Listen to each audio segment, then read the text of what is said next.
Et bonjour les amis, j'espère que vous avez la forme aujourd'hui. 10e podcast. Le podcast Parlons Biz, Parlons Business, Parlons Entrepreneuriat, Parlons Investissement Immobilier. Parlons Biz, la table ronde des investisseurs. 10e podcast, c'est cool. Je suis Michael Hartzheim, entrepreneur, investisseur immobilier, marchand de biens, coach dans l'Académie des investisseurs rentables avec mes collègues Isis, Nico et Philippe, l'homme qui répond en moins de 24 secondes. Ma 10e podcast, c'est cool. Je voulais revenir un petit peu sur les derniers commentaires qu'on a reçus. Donc, super podcast, continue comme ça. Merci pour ta motivation. Valen B. Super podcast, Michael est un super entrepreneur et en plus super sympa, j'adore ce format, ne change rien, merci pour ce contenu. Tom, podcast à suivre, ça c'est Philippe, mon associé, ami et mon ami associé et collègue. Michael est un investisseur chevronné, naturel dans ses propos, sans être avare en conseils à suivre. Oui, ça c'est sûr que je suis naturel dans mes propos et j'y reviendrai.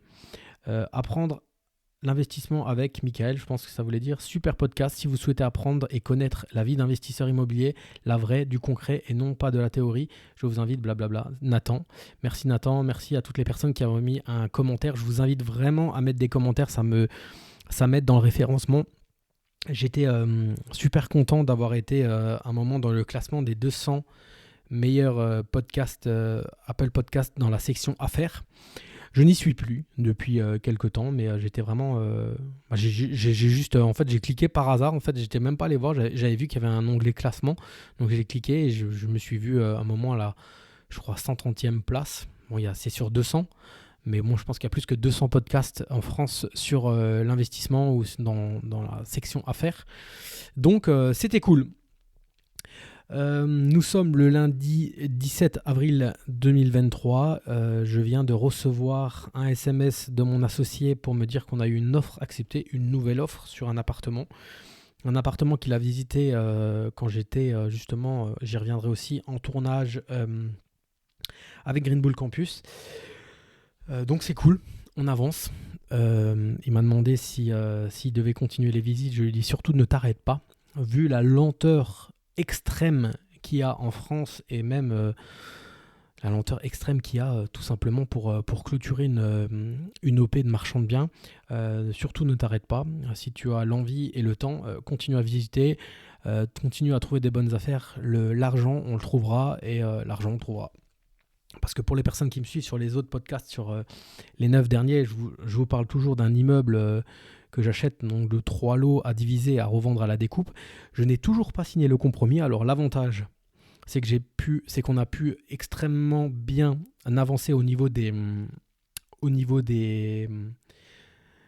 compteurs EDF, des compteurs de gaz, parce qu'il y a 3 compteurs de gaz dans un garage. Dans un seul garage, en fait, il faut qu'on mette chaque compteur dans chaque garage respectif. Il n'y a pas de compteur EDF électrique, donc c'est électricité strasbourgeoise pour les communs, donc il faut qu'on gère ça. Donc tout ça, on a déjà avancé, on a reçu le retour du géomètre, grosso modo, juste pour que vous ayez un ordre d'idée, devis géomètre pour division d'un immeuble qui a 3 lots. Et donc création de copro, on est à 3 000 € hors taxe, sachant qu'après on va encore devoir payer environ 1 500 € hors taxe le notaire pour le règlement de copro. Donc voilà, vous pouvez compter un bon 5 000 € TTC pour minimum, entre 5 et 6 000 € TTC pour la création d'une copro. Voilà, ça vous donne un ordre d'idée de prix. Donc on a eu le retour, donc ça c'est cool. Maintenant voilà, on achète, c'est un immeuble qui a été, c'est un héritage. Il y a 9 héritiers, dont un qui ne vit pas en France. Donc en fait, toutes les procurations ont dû être envoyées par courrier. Mon notaire attend d'avoir les retours de toutes les procurations pour pouvoir faire signer ce compromis. J'ai bon espoir que cette semaine, on puisse le signer, on puisse monter le dossier bancaire qui est déjà fait à plus de 90%. Il manque le compromis et il manque les bilans de ma holding, de ma société de marchand et le bilan de la société de marchand du 3e associé. Clément, qui n'a encore pas son bilan non plus, donc ça ne sert à rien de faire perdre son temps au banquier, d'aller voir le banquier avec un dossier bancaire qui n'est pas terminé, les amis. Votre dossier bancaire, il doit être picobello. Vous pouvez anticiper un petit peu et prendre les rendez-vous avant, peut-être avoir le compromis. Si vous avez déjà une ébauche de compromis ou le compromis non signé, vous pouvez y aller et vous enverrez par la suite le compromis signé à la limite. Mais là, j'ai ni le compromis, ni les bilans de mes autres sociétés. Donc au niveau des news des autres OP, nous avons donc quoi ? Nous avons signé donc la vente du studio. J'ai envoyé un message à mon associé ce matin encore pour savoir s'il avait reçu les fonds. Donc c'était un studio, je vous en avais parlé déjà dans les autres podcasts. C'est un studio qu'on avait acheté cash à 3. On a rénové le studio et on l'a revendu. On en avait pris de revient aux alentours de 125 000 euros pour une revente à 153 000 euros. Voilà, on a acheté en septembre, on a revendu en février, il me semble, quelque chose comme ça, en mars, signé en avril. Donc là, moi, je vais récupérer une grosse partie de mon apport que j'avais mis en compte courant d'associé, 72 000 euros, plus 7 ou 8 000 euros, quoi, en fait, vu qu'on divise par 3. Donc c'est toujours bon. Derrière, au niveau des autres OP, je suis donc associé avec Philippe, je vous ai parlé, qui est mon collègue coach dans l'Académie des investisseurs rentables. Je suis associé aussi avec Yann Darwin sur 2 OP, une coloc au Mans, à la ville de Le Mans, et un appartement qu'on a rénové entièrement et qu'on revend en mode résidence principale à Toulouse. Les deux sont en commercialisation. Non, pas les deux. Toulouse est en commercialisation. Le Mans, on l'a mis en stand-by parce qu'en fait, on veut pouvoir vendre un produit d'investissement. Donc, c'est une coloc de neuf. Il faut remplir d'abord les neufs et ensuite le vendre. On a eu une offre. Il y a quelques temps, mais des personnes qui la veulent vide. Et donc, c'est en pourparlers. Il manque encore des documents. Donc là, en fait, on attend que cette semaine, ça devrait se débloquer, en fait, parce que donc, nous, on a mis en suspens la mise en location pour justement pour donner cette coloc vide. Donc là, on a remis un peu la pression ce matin pour dire qu'il faudrait qu'on sache quand même où on va. Est-ce qu'on arrête de louer et on vend vide, ou est-ce que vous ne voulez pas acheter et on remet en location, parce que nous, pendant ce temps, on perd de l'argent. On perd de l'argent parce qu'il n'y a pas d'entrée de loyer et derrière, on perd du temps sur tout ça. Et Toulouse, petit problème encore au niveau de la réception de chantier. On a encore quelques petits détails à régler cette semaine. Et une fois que ça sera réglé, on recontinuera la commercialisation, sachant qu'on a eu 5-6 visites. Bon, on a mis vraiment un prix haut, donc on se laisse le temps. On n'a pas eu d'offre encore, mais on se laisse le temps. Donc voilà, plusieurs projets. 1, 2, 3, et donc ce matin, une offre acceptée pour un appartement. Alors la petite histoire, c'est que en fait, l'appartement, le prix a été pricé en fonction du loyer. Il y a un locataire, c'est un appartement vendu loué. Le propriétaire veut s'en séparer et le loyer n'est pas très très haut. Du coup, le prix n'est pas très très haut non plus. Et en visitant, mon associé, en discutant avec la locataire, il a appris que la locataire allait partir parce qu'elle allait acheter sa résidence principale et qu'elle avait son offre de prêt qui avait été acceptée. Donc vide, c'est plus la même histoire. Plus du tout la même histoire. Donc offre au prix le soir même, directement. C'était vendredi dernier, qui a été acceptée ce matin. Donc on attend l'offre contre-signée et on a appris aussi quand même que le propriétaire savait que la locataire allait partir, mais comme il n'a pas eu de documents, de lettres recommandées, etc., pour lui c'est toujours loué, donc voilà, il n'est pas sûr. Donc en même temps c'est cool parce qu'il est au courant que nous on le sait qu'elle va partir et nous on sait qu'il est au courant, donc en fait il ne va pas pouvoir nous reprocher quoi que ce soit derrière par rapport à ça. Donc c'est cool, on est nouveau sur un budget de 300, j'ai étudié le tableau ce matin, sur un budget de 340 000 euros. Donc c'est cool, ça avance. C'est vraiment bien. J'avais aussi investi il y a 2 ans et demi, 3 ans, il y a 3 ans maintenant, dans des obligations. C'était David de Villa qui faisait une levée de fonds pour construire des maisons mitoyennes. C'était David de Villa Capital. À l'époque, les obligations étaient rémunérées à 5%, tu étais content, le ticket d'entrée était à 10 000 euros. Donc là, j'avais investi aussi sur 3 ans à hauteur d'une rentabilité de 5% par an. Maintenant, avec le recul, je me dis que c'était pas une bonne affaire, mais voilà, je l'avais fait, c'était comme ça, c'était il y a 3 ans. Et je vais récupérer mes 5% au mois de mai, plus mon apport initial. Et donc ça, c'est cool. En fait, ce qu'il y a, c'est que quand vous, au bout d'un moment, vous voyez que vous avez fait des investissements, généralement sur une durée de 2 ou 3 ans, et que le temps passe et que vous commencez à avoir les billets qui reviennent un derrière l'autre, bah, c'est cool. C'est cool parce que bah là, clairement, ces 10 000 euros, je vais les réinjecter directement, une partie en ETF et une partie dans la société de marchand de biens. Moi, je veux avoir, mon objectif à moi en marchand de biens, c'est d'avoir 300 000 euros de trésorerie. 300 000 euros de trésorerie à faire tourner en marchand. Je pense que c'est pas mal pour un petit marchand. Et voilà. Voilà où on en est à l'heure actuelle. Ah, mon associé qui vient de me répondre pour savoir, vendredi, on n'avait encore rien. On n'avait encore pas les sous-sous vendredi. Bon, ça va faire 2 semaines, il y avait le week-end de Pâques, jour férié, etc. Mais voilà, ça serait bien qu'on ait un moment les sous quand même, que le notaire nous fasse le virement. Bon, quand vous vendez un bien, ça dépend de la réactivité du notaire, mais en règle générale, en une semaine, on a l'argent sur le compte. Que dire de plus ? Bon, je voulais vous remercier déjà tous pour tous les retours que j'ai eu vis-à-vis de ma ligamentoplastie. Hein. Comme vous savez, je me suis fait opérer d'une rupture totale du ligament croisé. Et là, on est à 15 jours. Donc ça va de mieux en mieux, ça fait quand même mal. L'hématome est quand même très diffus et ça fait mal. Et retour sur je voulais faire un retour sur le live qu'on a fait avec mes collègues, hein, Isis, Nico, Philippe et Yann Darwin. C'était mercredi soir, mercredi 12 avril à 20h30. C'était très bien, c'était très cool. C'était condensé comme d'hab. Hein. Moi, je suis parti du coup, en fait, pour la petite histoire. L'aéroport de Strasbourg, ils ont refait tout le tarmac, donc il n'y avait pas de vol. En fait, ils ont fermé l'aéroport pendant 3-4 semaines. Donc moi, je ne pouvais pas aller à Nice via l'avion en faisant Strasbourg-Nice. Alors du coup, j'ai dû faire Sarrebourg, Strasbourg, Charles de Gaulle en TGV, avec une attelle, des béquilles.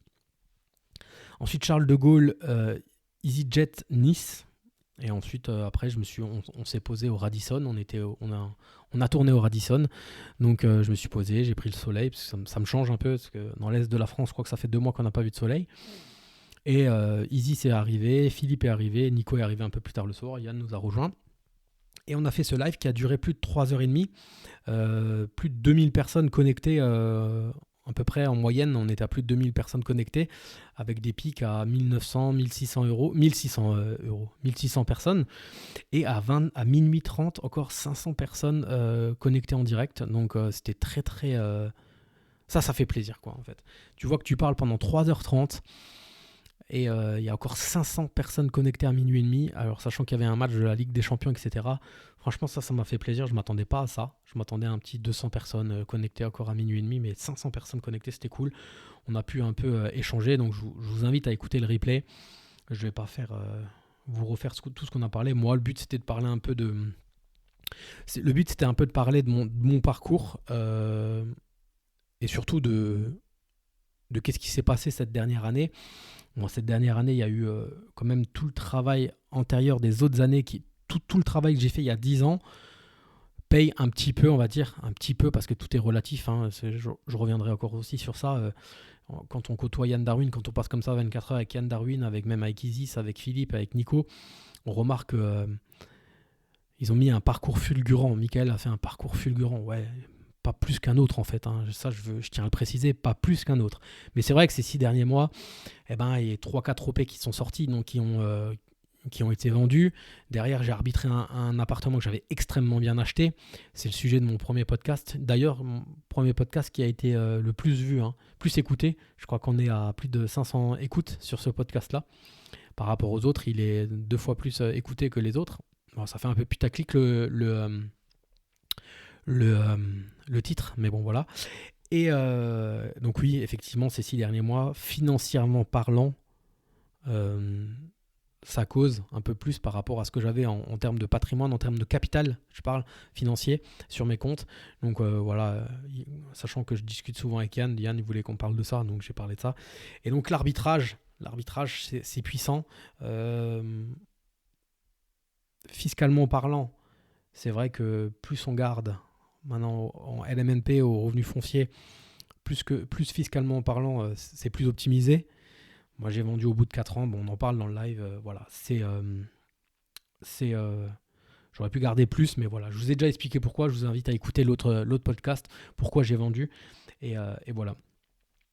Et après, on a fait une session de questions-réponses. Ça, c'était super cool aussi. C'était super cool. Voilà, parce que les questions sont toujours... moi, j'attends, en fait. J'ai hâte d'avoir les questions. J'ai hâte d'avoir des nouvelles questions qui vont me permettre de parler stratégie, en fait. Parce que la personne va me poser généralement une question sur lui-même. Et derrière, tu vas pouvoir l'aiguiller comme toi tu le ferais stratégiquement.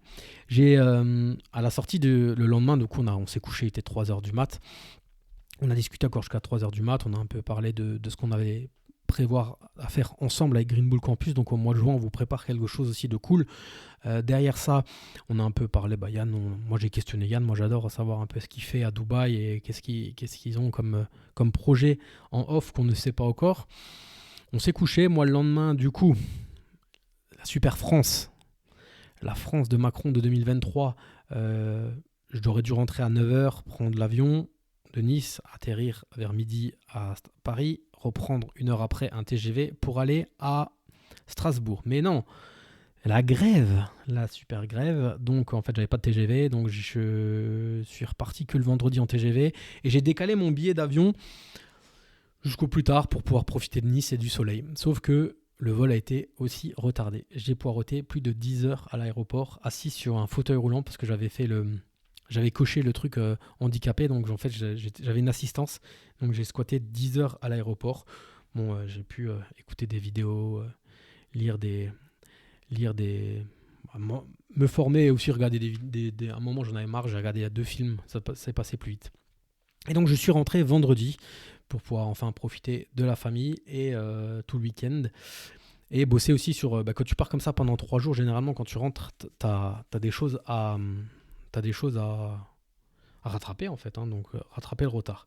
Et ce matin, on a eu un petit retour. Maud nous a envoyé un mail qu'ils ont reçu suite à l'envoi du replay de la conférence à toutes les personnes qui étaient inscrites à la conférence. Vous recevez le replay en fait par mail et une personne a répondu à ce mail-là. Alors, pour la petite histoire, pendant le live, j'explique comme je me suis positionné l'année dernière, fin d'année, sur un studio proche d'une école d'infirmières dans le secteur où j'habite et que mon but c'était de rénover le studio et de ma cible en fait. Voilà, pour bien expliquer, quand tu achètes un appartement ou quand tu te positionnes sur un appartement, il faut qu'il y ait plusieurs critères. Il faut que, dans l'idéal, 70% du loyer couvre le crédit, sur un crédit sur 20 ans. Il faut que, une fois acheté, donc payer les frais d'agence, les frais de notaire, les travaux, rénover, il faut que si tu devais le vendre le lendemain, il faudrait que tu puisses le vendre plus cher. Ça s'appelle la plus-value latente, en fait. Donc cet appartement, et une fois que tu as tous ces critères-là, ton offre acceptée, il faut après, si c'est pour du locatif, il faut que tu saches à qui tu vas le louer. Un T3, tu vas le louer à une famille, ou tu vas le faire en meublé, tu vas le faire en coloc, ou tu vas le transformer en T4, tu vas le faire en coloc. Une maison, tu vas la faire en coloc, ou tu vas la louer à une famille. Un studio, tu vas le louer à qui? Un étudiant, ou alors à un jeune actif. Et donc là, c'est un studio que j'ai laissé à mon frère. Je vous en ai déjà parlé aussi dans les autres podcasts. Et ma cible, c'est les étudiants infirmiers, parce qu'il y a une école d'infirmiers hommes et d'infirmières, parce que moi, je suis aussi infirmier, en vélo en 2 minutiers. Et donc, je parle de ça dans le live et je dis que ma phrase exacte, je ne sais même plus, je n'ai pas encore écouté, c'est que le but, c'est de choper une étudiante infirmière. J'ai dit le mot choper. Et en face de moi, il y avait Philippe qui était en face de moi et qui me fait pendant le live, qui sourit en fait parce que j'ai dit le mot choper une étudiante infirmière. Mais moi, j'aurais pu dire choper un étudiant infirmier, choper un étudiant de BTS parce qu'il y a aussi un lycée avec des BTS. Le but, c'était que ma cible soit un étudiant. Et j'achète un studio par rapport à ça. Si il n'y avait pas l'école d'infirmier ou pas le BTS, je ne sais pas si je me serais positionné sur ce studio-là parce qu'il n'y a pas plus d'étudiants que ça. Et donc, ils ont eu un retour mail par rapport à ça. Donc, je vous lis le mail. Haha, c'est assez enrichissant car en voyant Michael et Philippe, on voit bien que l'argent n'apporte ni classe et ni intelligence. C'est quand même très irrespectueux pour l'interlocuteur de voir ce dominant Michael indiquant son souhait de choper une étudiante infirmière dans la résidence locative. Il s'agit d'une volonté évidente de domination et d'intimidation de la coach présente, donc là il parle d'Isis, de la coach présente, ainsi que des spectatrices de la conférence, et personne ne réagit. On peut bien imaginer l'ambiance machiste et malveillante de votre communauté envers les femmes. Même quand vous vendez, vous n'arrivez pas à vous retenir. Effectivement, l'investissement locatif est intelligent, mais la dignité humaine aussi. Honte à vous. Honte à vous. Alors il fallait que je fasse... on m'a envoyé ce message il y a 1 heure à peu près, donc je savais que je voulais tourner un podcast. Mais là je me suis dit, il faut que je le tourne tout de suite à chaud. Tout de suite à chaud. Ma pauvre petite conne. Mais ma pauvre petite conne, t'as rien compris à la vie, toi. Mais tu n'as rien compris à la vie. À aucun moment. Mais à aucun moment. Parce que le pire, j'ai dit le mot choper. En mode choper, je vais te choper, quoi. Parce que Philippe, il a souri, donc lui, il a compris ça, mais Philippe, il plaisante tout le temps. Philippe, il fait, sur 1 heure, il fait 50 blagues, en fait. Et c'est toujours de l'humour. Et là, il fait de l'humour. Et en fait, moi, j'ai dit ce mot choper, voulant dire, ma cible, je veux avoir un étudiant ou une étudiante. Et je dis une étudiante parce que proportionnellement parlant, en école d'infirmier et dans le monde médical, infirmier, aide-soignant, c'est 70-80% de femmes. Donc j'ai dit ça comme ça. Mais toi là, je vais pas lui dire son nom parce qu'en plus j'ai son nom. T'as un problème psychologique, ma pauvre. T'as un vrai problème dans ta tête, en fait. Honte à vous. Et alors, non mais qu'elle dise, en plus, genre, elle dit de voir ce dominant Michael indiquant son souhait de choper une étudiante infirmière dans la résidence. Il s'agit d'une volonté évidente de domination et d'intimidation de la coach. Mais pauvre fille, espèce de pauvre fille. Isis et moi, on communique ensemble presque tous les jours sur nos investissements respectifs, sur notre vie. C'est devenu ma meilleure amie féminine. Et à aucun moment, je pense qu'elle a ressenti une domination de ma part. Enfin, t'as rien compris, quoi, en fait. Et t'iras jamais loin comme ça. Et c'est pour ça, j'en ai déjà parlé aussi dans un autre podcast. À la limite, je m'en fous, quoi. Je m'en branle complètement de ce qu'elle raconte, cette nana. Mais en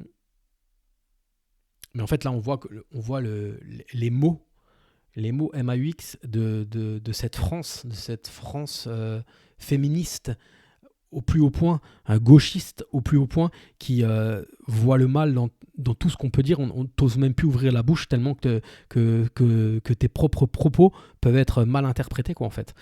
Et du coup, en fait, je t'emmerde, tout simplement. Je t'emmerde. Je suis un mâle dominant, et si tu veux. Et à la limite...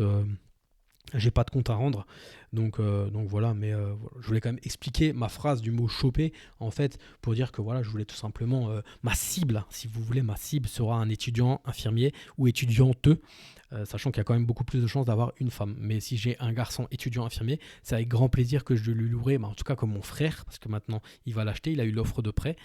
Juste pour info, il a emprunté, bon alors c'est une petite somme, 30 000 € sur 20 ans, sans apport avec un différé de 2 ans, crédit mutuel.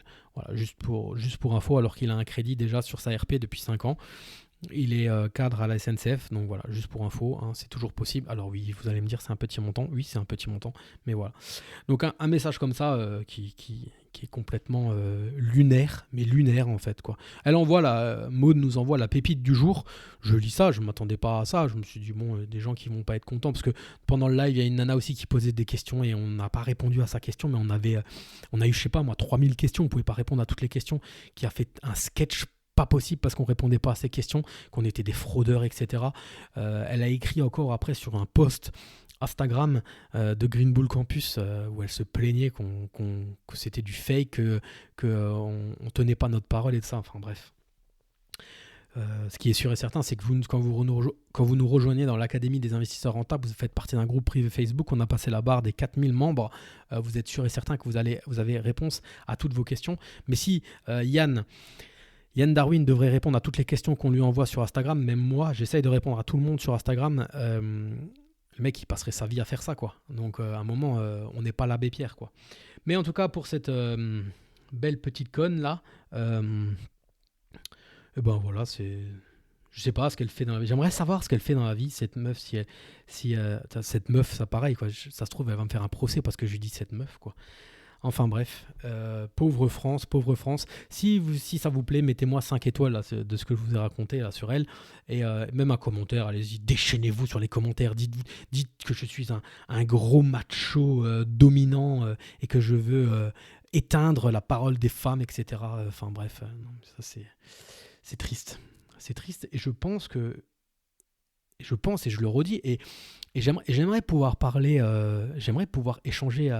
En fait, moi j'adorerais échanger avec ces féministes, mais il faut encore qu'elles puissent écouter, entendre ce qu'on a à leur dire. Parce que généralement, ces femmes-là sont tellement fermées, sont tellement intégristes, elles sont intégristes en fait, que à partir du moment où un homme ouvre déjà la bouche, c'est de la merde ce qu'il dit parce que c'est juste parce que c'est un homme, quoi. Et enfin bref, on va clore le débat, mais je sais pas si elle se fait baiser celle-là. Je pense elle devrait bien se faire baiser, ça lui ferait peut-être du bien aussi, je pense. Voilà, maintenant on va stopper pour ça sur ce truc-là, mais voilà, je voulais vous faire ce retour de, c'est lunaire, quoi. Donc voilà, un super live en tout cas, super live, super content. Bien sûr, ça avait une connotation commerciale derrière. C'était pour que vous nous rejoigniez dans l'Académie des investisseurs rentables avec cette offre où vous avez l'accompagnement. Donc vous faites partie du groupe privé à vie, sachant qu'après, il ne dure qu'un an et qu'après, pour rester dans le groupe privé, il est payant tous les ans en fait. Donc voilà. Ma semaine qui était bien fournie avec une attelle, des béquilles, des médicaments pour la douleur, un hématome qui part de sous les fesses à la malléole. Donc voilà. Programme pour les prochaines semaines. Donc là, au niveau, je me déplace pas. Là, je vais surtout faire en sorte de moins faire le con avec ma jambe et parce que bien sûr, à J7 de mon opération, c'était un peu dangereux de ma part de prendre l'avion, et d'aller à Nice, de poireauter 10 heures à l'aéroport, etc. Sachant que c'est quand même une greffe, mais pour rien au monde, j'avais envie de louper cette soirée, de voir mes collègues en train de parler à la table ronde et moi pas y être. Donc voilà, maintenant je vais me reposer et commencer à faire de la musculation au niveau du haut du corps, assis, couché, sans solliciter mes jambes, ni des pivots, ni quoi que ce soit en fait, pour commencer, pour profiter de ce temps d'arrêt pour quand même me muscler et pas trop prendre de poids, justement essayer d'en perdre. Voilà. C'est ce que j'ai comme objectif pour la semaine qui suit. Continuer à relancer, parce que là je suis quand même beaucoup sur l'ordinateur, vu que je peux rien faire d'autre, hein. Je travaille pas comme infirmier, je peux pas rouler en voiture, donc là on va me déposer à la salle de sport. J'avais aussi fait un post Instagram pour savoir ce dont vous vouliez que je parle au niveau des prochains podcasts. Donc j'ai eu quelques questions. Comment déterminer son produit IMO à chercher partout? Moi j'ai pas trop compris la question. Tout concilier, perso, boulot, ambition. Donc ça c'est quelque chose qui me parle.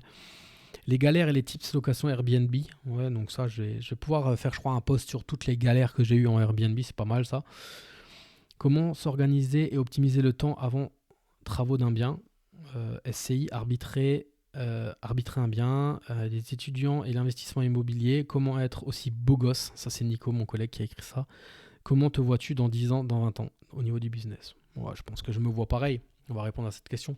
Comment je m'en vois dans 10 ans, dans 20 ans? Je pense que je me vois pareil. Je me vois peut-être, j'espère, toujours en bonne santé. Ça c'est toujours, c'est l'infirmier qui parle et c'est toujours quelque chose qu'il faut qu'on ait dans le coin de sa tête. Moi, je pense pareil. Dans 10 ans, je me vois avec un peu plus de cash perso, donc à faire plus d'OP en parallèle, m'associer, faire des choses plus gros peut-être aussi. Parce que bon, effectivement, Yann est arrivé mercredi à 18h. 17h, il arrive à 17h et puis on a fait le live jusqu'à minuit, mais après on a discuté jusqu'à 2h, 2h30. Et ça, je voulais le placer aussi pendant le live, j'ai pas eu le temps de le placer, et là je vais le placer maintenant. On fonctionne tous par mimétisme en fait. Dans notre vie, on fonctionne tous par mimétisme. Et en fait, on est la moyenne des 5 personnes que l'on côtoie le plus. Alors, c'est une phrase qu'on entend beaucoup, mais c'est la vérité en fait. C'est clairement la vérité. Moi, quand je suis dans mon quotidien avec ma famille, je côtoie ma femme, mes enfants. Physiquement, je côtoie pas grand monde de plus, quoi. Hein. Le week-end, je côtoie mes parents, mon frère, de temps en temps des amis, mais plus beaucoup. Un peu de famille, des cousins, des choses comme ça. Mais virtuellement parlant, je côtoie beaucoup du coup mes collègues, quoi. Hein. Nico, Philippe, Isis. Et là, juste de passer 2 heures avec Yann où il te raconte comment que ça se passe, les Invest Dubai, comment que ça se passe au niveau de Green Bull, la maison qu'il a achetée en France, etc. Les projets qu'il a, etc. Tu peux que t'en inspirer. Et après, à toi de, quand tu rentres, de mettre les actions en place, en fait. Si derrière il y a juste de l'écoute et il n'y a pas d'action quand tu rentres, il n'y a aucun intérêt. Là, je me tâte à aller au salon de l'investissement à Bordeaux en juin. C'est en juin, c'est sur 3 jours, mais en fait, la même période, et on n'a encore pas les dates exactes, on a aussi un tournage avec Green Bull Campus, donc je ne voudrais pas partir 5 jours, mais c'est vrai que j'aimerais y aller pour justement, tu as toujours des choses à apprendre, des gens enrichissants à, à connaître en fait. Moi je suis plus du genre à... Parce que dans ce genre d'événement, tu as toujours le replay. Généralement, tu as toujours le replay où je fais en sorte de prendre le VIP où tu as le replay. Donc moi je suis presque du genre à pas rester assis pendant toute la journée à écouter les intervenants, mais à sortir de la salle et aller en off parler à d'autres personnes en fait. Ou même des fois ce qu'il y a, c'est que tu as 3 intervenants sur la journée ou 5 intervenants et tu as l'intervenant qui est en train de parler, mais les autres intervenants ils sont pas assis à l'écouter, ils sont en train de boire un café dans l'autre salle. Donc toi tu as tout le monde qui est en train d'écouter les intervenants, et si toi tu vas dans la petite salle ou dans la salle où il y a le café, eh ben, tu peux être seul avec eux. Et généralement c'est ce que je fais moi. Déjà rester assis mon cul sur une chaise pendant 3 heures, je peux pas le faire. Donc c'est ce que je fais, et puis après automatiquement je sais qu'automatiquement il y aura des personnes qui me suivent sur Instagram ou sur YouTube ou en podcast, ou des membres de l'académie. Je sais qu'il y aura des associés à moi, il y a des associés à moi qui y vont, donc voilà, automatiquement je sais que je vais rencontrer du beau monde. Maintenant il faut que j'arrive à lier le professionnel et ça, parce que c'est exactement sur les mêmes 10 jours de travail, c'est la même date, donc je vais voir si j'y vais ou si j'y vais pas, mais en tout cas c'est puis il y a des bons speakers, c'est toujours intéressant, tu as toujours des choses à apprendre, voilà, ou même juste quand tu parles avec des gens qui te racontent un peu ce que eux ils ont fait. Voilà, tu sors de ton train-train quotidien, justement, ce que je disais. Moi je côtoie pas toute la journée des investisseurs immobiliers, donc quand tu es pendant 3 jours comme ça, parce que je crois que c'est sur 3 jours, mais même si tu y vas juste un jour et tu es pendant toute la journée qu'avec des investisseurs immobiliers, automatiquement quand tu rentres, tu vas choper peut-être les 1% de tips que tu vas appliquer, et derrière, boum, tu t'avances, quoi. Moi, voilà, j'ai discuté avec Yann justement de mes arbitrages, de ce que je devais faire avec mon cash, etc. Ce matin, qu'est-ce que j'ai fait? J'ai appliqué, et j'ai mis un DCA un peu plus important. J'ai augmenté mon DCA en bourse long terme, quoi, hein, surtout sur mon PEA en fait, hein. Et ça c'est un échange que j'avais eu aussi avec Anthony Poncet d'une vie de liberté. C'est que en fait maintenant je vais me focaliser beaucoup sur mon PEA. J'ai 3 comptes titres et un PEA, et en fait comme dit, je m'éparpillais un peu, et donc là maintenant concentration full PEA jusqu'à ce qu'il soit blindé en fait, parce qu'il n'y a aucun le but c'est aussi d'avoir entre guillemets la niche fiscale du PEA, et de profiter justement de ça jusqu'au bout, de le blinder en fait, tout simplement. Donc voilà, et moi ce qui est sûr et certain, c'est que l'année prochaine j'aurai plus un genou pété, donc j'irai au week-end MMA, ça c'est clair et net. Et j'ai réussi à motiver mon Nico qui était sur le dernier podcast, Nico la l'huisserie, hein, c'est mon collègue Nicolas Thomas, qui est huissier et qui est aussi coach, donc chez nous. On ira probablement ensemble au Maroc faire une semaine MMA plus business immobilier et puis rencontrer des nouvelles personnes, quoi. Voilà les amis, je pense que j'ai fait le tour, hein. J'avais vraiment à cœur de vous partager ce message de cette horrible femme. Honte à vous, hein. Les méchants pénis. Oh là là, les pénis qui sont méchants, les pénis. Enfin bref. Et puis voilà, pour toutes les personnes qui souhaitent nous rejoindre au niveau de Green Bull Campus dans l'Académie des investisseurs rentables, vous avez donc cette offre qui est valable sur les 3 prochaines sessions CPF avec l'accès à vie au groupe Facebook privé. Donc n'hésitez pas, passez à l'action maintenant. Vous avez une possibilité de financement via le CPF. Donc voilà, revenez vers moi si vous voulez sur Instagram, l'investisseur boxeur, ou alors même en commentaire sur ce dernier podcast, ou ceux qui m'écoutent sur YouTube en commentaire sur la vidéo YouTube.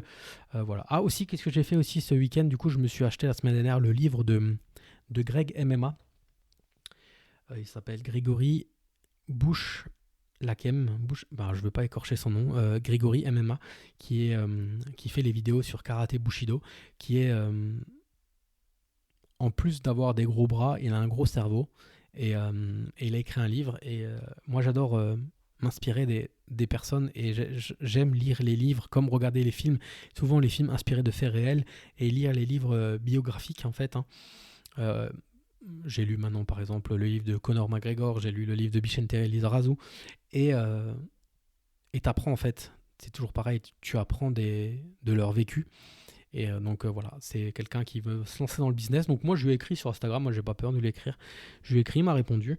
Et je pense que maintenant, il pourrait vraiment, se lancer dans une formation crochet, coup droit, formation grappling par exemple aussi, mais plus, à mon avis, axée sur la boxe parce que tu peux t'entraîner tout seul. Et vendre cette formation en ligne, à mon avis, il pourrait vraiment faire du business, quoi. Lui qui veut faire du business, je pense que vu la notoriété qu'il a, c'est quelque chose qu'il pourrait faire. Et voilà. Bon les amis, je vais vous laisser. Si vous souhaitez avoir des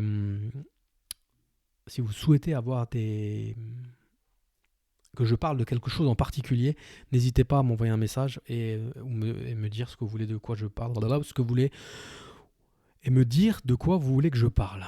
Voilà, ça c'est la phrase française telle qui était. Sinon, je vous mets dans l'épisode le Money Game, l'incubateur marchand de biens pour les personnes qui veulent devenir marchand de biens et l'Académie des investisseurs rentables. Et je vous dis à plus pour de nouvelles aventures. Ciao, ciao!